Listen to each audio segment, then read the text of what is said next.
Jimmy Torres purchased Bacigalupe's bar in 1888 and renamed it the Torres Saloon and Ice House. Two buildings were built in the back. One stored ice and the other was a bathhouse. Customers could pay a quarter for a bath.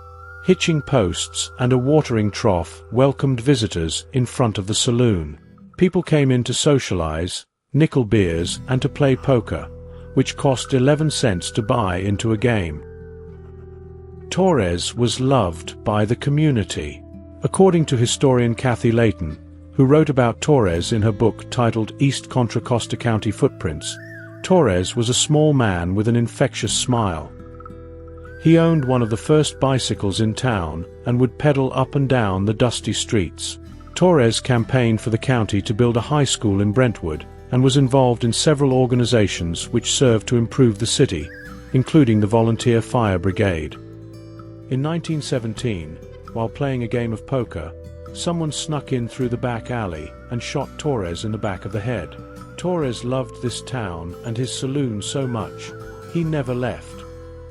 His murder is still an unsolved case, as the murderer was never apprehended. "We look at Jimmy as our protector," says owner Peter Cheritou, who shares Sweeney's with the spirit of Jimmy Torres. According to Cheritou, Sweeney's had a dishwasher very familiar with Jimmy Torres. The dishwasher, who worked after closing, would often see Jimmy sitting at the first stool by the bar. Before Jimmy disappeared, he would nod his head and leave a dime and a penny at the bar, which was the cost for buying into a poker game when Torres owned the saloon. Even though Sweeney's has been remodeled, the original bar still stands and is Jimmy's favorite place to sit. Cheritou also shared that a janitor often witnesses a man sitting at the first or last stool of the bar. When the janitor was in Cheritou's office and saw a photo of Jimmy Torres, he recognized him as the man by the bar. "Jimmy is a good spirit. He watches over us. Cheritou doesn't allow paranormal groups to come in to investigate because he doesn't want to disturb Torres. I respect him." Cheritou feels privileged to own a business with so much historical significance. When he opens the restaurant in the morning, he often finds 11 cents sitting at the bar, and knows Jimmy was looking after the restaurant. While speaking to a few customers about the history of Sweeney's, Cheritou looked in front of him, and between he and the customer was a penny and a dime. "I swear, it wasn't there before," he says. Where there's a dime in Sweeney's, there will be a penny somewhere nearby, letting guests know Jimmy Torres is still ready for a hand of cards. Sweeney's Grill and Bar is officially known for their steaks, seafood, and pasta.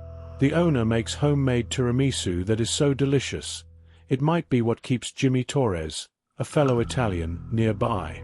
Guests can sit at the first or last stool of the beautiful bar and toast to Jimmy because chances are, he's nearby watching.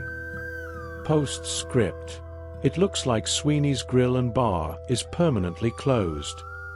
Hope whoever takes over the place is able to keep the spirit of Jimmy Torres alive.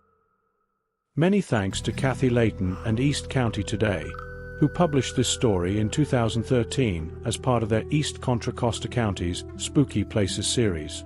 Additional photos from the CCCHS, Google, and the producer, Mark Harrigan.